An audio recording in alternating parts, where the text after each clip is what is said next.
ಮುಗಿದು ನಮ್ಮ ಕಸದ ಬಿಟ್ಟು ಹಿಂದೆ ಏನಿತ್ತು ಕ್ವಾರಿ ಒಂದು 9-10 ವರ್ಷ ಇದನ್ನ ಸಾಲಿಡ್ ವೇಸ್ಟ್ ಮ್ಯಾನೇಜ್ಮೆಂಟ್ ವಿಚಾರಕ್ಕೆ ಸರ್ಕಾರ ಕೊಟ್ಟಿತ್ತು. ಇವರೆಲ್ಲ ಹೊಸದಾಗಿ ಬಂದು ಈಗ ನನ್ನ ಹತ್ರ ಎಲ್ಲ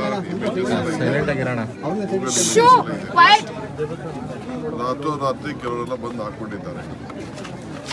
ಇವರಿಗೆಲ್ಲ ವೋಟರ್ ಲಿಸ್ಟ್ ಇದೆ, ಅಕ್ಕಪಕ್ಕದಲ್ಲಿ ವೋಟರ್ ಲಿಸ್ಟ್ ಇದೆ. ಈ ಜಾಗಕ್ಕೆ ಸರ್ಕಾರಿ ಜಾಗಕ್ಕೆ ಯಾರು ವೋಟರ್ ಲಿಸ್ಟ್ ಕೂಡ ಹೋಗಲ್ಲ.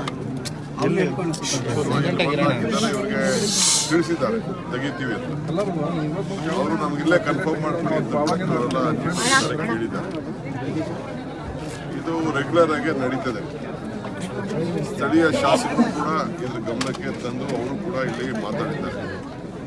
ಅವರು ಇದನ್ನ ನಾವು ಈ ರೀತಿ ರೆಗ್ಯುಲೈಸ್ ಮಾಡೋಕ್ಕಾಗಲ್ಲ ಇಲ್ಲಿ ಅಂತ ತಿಳಿಸಿದ್ದಾರೆ. ಯಾಕೆಂದ್ರೆ ಇಲ್ಲಿ ನೀವು ನೋಡಿದ್ರಲ್ಲ, ಬೀಚೆಟ್ ಬಿಟ್ಟು ಗುಂಡಿ, ಕಸದ ಗುಂಡಿ ಎಲ್ಲ ಇತ್ತು, ಅದ್ರ ಮೇಲೆಲ್ಲ ಕಟ್ಕೊಂಡಿದ್ದಾರೆ. ಆರೋಗ್ಯ ದೃಷ್ಟಿ ಸರಿ ಇಲ್ಲ ಅಂತ ಹೇಳಿದ್ದಾರೆ. ಕೆಲವರೆಲ್ಲ ರಾಜಕೀಯ ಬೆರೆಸ್ತಾ ಇದ್ದಾರೆ. ಇದು ರಾಜಕೀಯ ಎಲ್ಲ ಬೆರೆಸ್ತಾ ಇದ್ದಾರೆ. ಕೇರಳ CM ಆಗಿ ಕೆಲವರು ಕಮ್ಯುನಿಸ್ಟ್ ಅವರು ಪಾಪ ಎಲೆಕ್ಷನ್ ಇದರಿಂದ ಮೈನಾರಿಟೀಸ್ಗೆ ಸಿಂಪತಿ ತೋರಿಸ್ಲಿಕ್ಕೆ ಹೇಳ್ತಾ ಇದ್ದಾರೆ. ನೋಡಿ, ಇಲ್ಲಿ ಮೈನಾರಿಟೀಸ್ ಬಂದ ತಕ್ಷಣ ನನಗೆ ಜೈಕಾರ ಹೇಳ್ತಾ ಇದ್ದಾರೆ.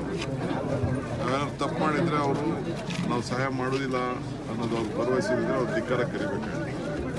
ಅವರೆಲ್ಲ ಜೈಕಾರ ಹೇಳ್ತಾ ಇದ್ದಾರೆ.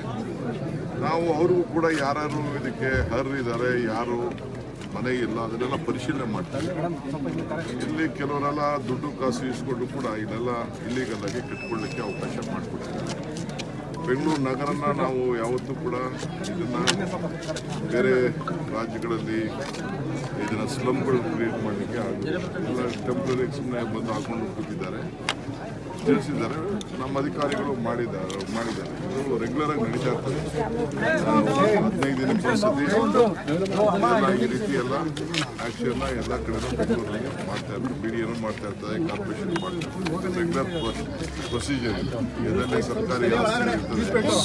ಈಗ ನೀವು ನೋಡಿದ್ರೆ ಇಲ್ಲಿ ಕಾಂಪೌಂಡ್ ನೋಡಿದ್ದೀರಿ.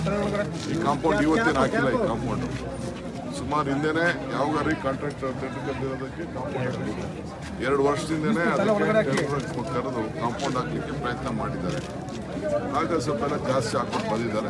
ಕಾನೂನು ಪ್ರಕಾರ ಅವ್ರು ಮಾಡಿದ್ದಾರೆ. ಬಟ್ ಇದು ಯಾರಿಗೆ ಅನ್ಯಾಯ ಆಗಿದೆ, ಅಕಸ್ಮಾತ್ ಯಾರಿಗಾರು ಜಾಗ ಇಲ್ಲ ಅಂತಂದರೆ ನಮ್ಮ ಸರ್ಕಾರದಲ್ಲಿ ಒಂದು ಪಾಲಿಸಿ ಇದೆ. ಅವ್ರಿಗೆಲ್ಲ ಮನೆ ಸೈಟ್ಗಳು ಕೊಡುವಂಥದ್ದು. ಈಗ ಚೀಫ್ ಮಿನಿಸ್ಟರು ನನ್ನ ಕರೆದಿದ್ದಾರೆ ಮೀಟಿಂಗ್ಗೆ.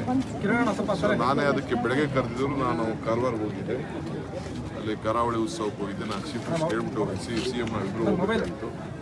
ನಾನು ಹೋಗಿದ್ದೆ. ಅದಕ್ಕೆ ಮುಂಚಿತವಾಗಿ ನಾನೇ ಕಣ್ಣಲ್ಲಿ ನೋಡಬೇಕು. ಯಾಕೆಂದರೆ ಸೀಯಿಂಗ್ ಇಸ್ ಬಿಲೀವಿಂಗ್. ಕಣ್ಣಲ್ಲಿ ನೋಡಿದಾಗ ಮಾತ್ರ ನಮಗೆ ಕೆಲವು ವಿಚಾರ ಗೊತ್ತಾಗ್ತದೆ. ಆ ದೃಷ್ಟಿಯಿಂದ ನಾನೇ ಏರ್ಪೋರ್ಟಿಂದ ನೇರವಾಗಿ ಬಂದಿದ್ದೀನಿ.